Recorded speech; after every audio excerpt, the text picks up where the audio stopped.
It's right now Lacey in the house from Flyleaf. Hi.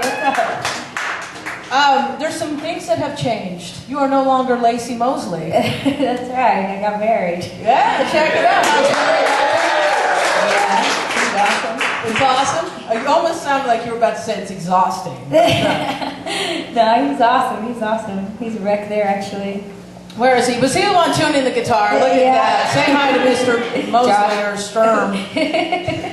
Which one is it? Is he Mr. Mosley or are you Mrs. Sturm? I'm Mrs. Sturm. Okay, there you go. As a band, they're like, you're so much better when you're married. Why is that? Why is that? I think because he's cooler than I am. He's cooler? Does he keep you mellow? Yeah, I think so. Really. Well, let's hope so. You still married? He rubs off on you even though you're married now? Yes. Okay, good. That's good news. A lot. I got you. No, it's good. It's good. That's right. So the new album, oh, look at that. The new album is great. Awesome. Yeah. Last time we talked, I hadn't had a chance to listen to it yet, but I have now. Very, very good album. I heard. Thank you so much. It's new. I love it myself. Like, it's funny because for me to really enjoy the music is kind of strange. I really like it. I think that a lot of the songs were written, we all pitched in, and there's a few songs written by Pat and a few by Samir and a few that I wrote, but all together I think it's just really great. I love it. A collaborative effort. It's a strong way to go. I heard it was based on a self-help book, some of the songs. There's one song from Samir. He wrote one called Wild at Heart's about men. I don't know, whatever. Manly things. But it's Set Apart This Dream is such a girly song. I think it's just because it kind of talks about how, I don't know, just like girls like to feel like valued, and that's kind of what he was trying to show, like just the value of women and girls, and that, just to write a loving song. And I think he was thinking about his little niece too when he was writing it.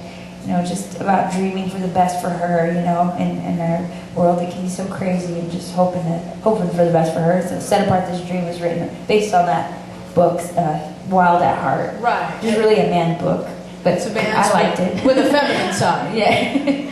I loved it. It was a good book. I understand some of the songs were an open letter to your sister as well.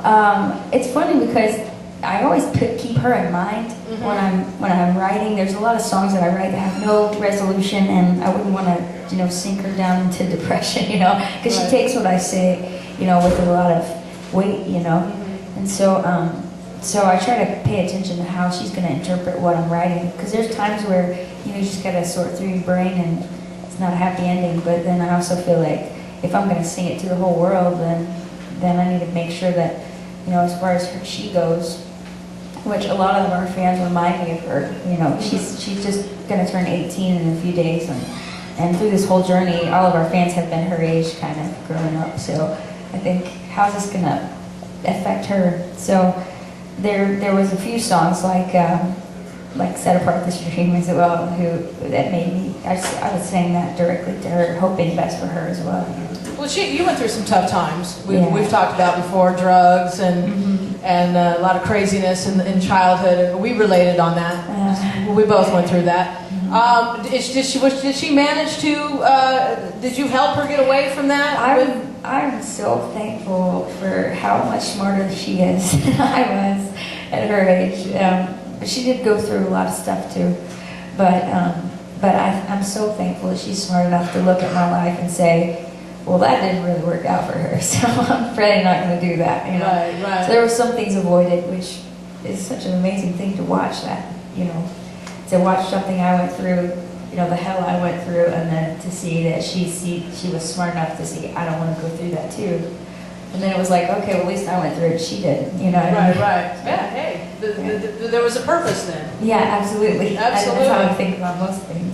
As you get better in your craft, have you noticed things that you're better at on stage that maybe I don't know. No? It's a weird thing for me because, my publicist always tells me don't talk about yourself. It doesn't look good. But I just don't get it sometimes, like how we got here, because we're just doing something for fun that we love, and it comes out the way it comes out, and if people like it, that's awesome. But, to me, it kind of blows my mind that everybody thinks it's so great, because I think it's just like, to me, it's just like I'm just singing like feel like a little kid sometimes just singing. You know what I mean? Well, that's what's the best part, though, is you're doing what comes natural to you. So obviously, I think that more importantly, I think is we try to mean what we do. We try to be honest with it, and I think that it comes out better that way. Like, and I think that's what the best part about it. That's what I'm getting better at. I think is just trying to be more like honest with what we do. And if I'm trying like to sing good, I think it all falls apart.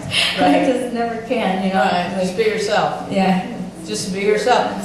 You had an opportunity to go to Afghanistan over the past year. How was that? Oh my gosh, it was the most intense thing ever. I think it changed. Jared came through.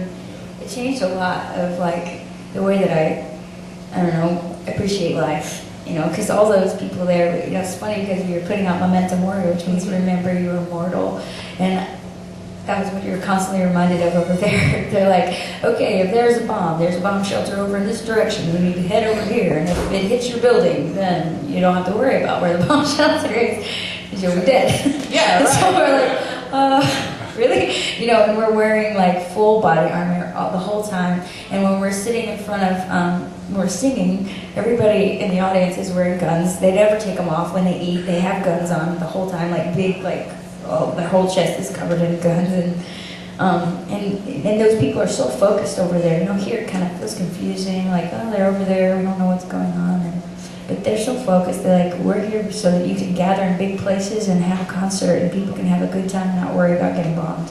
And so, and I was like, well, thanks. And good job. Thank you, and very good job. Yeah, no doubt, no doubt.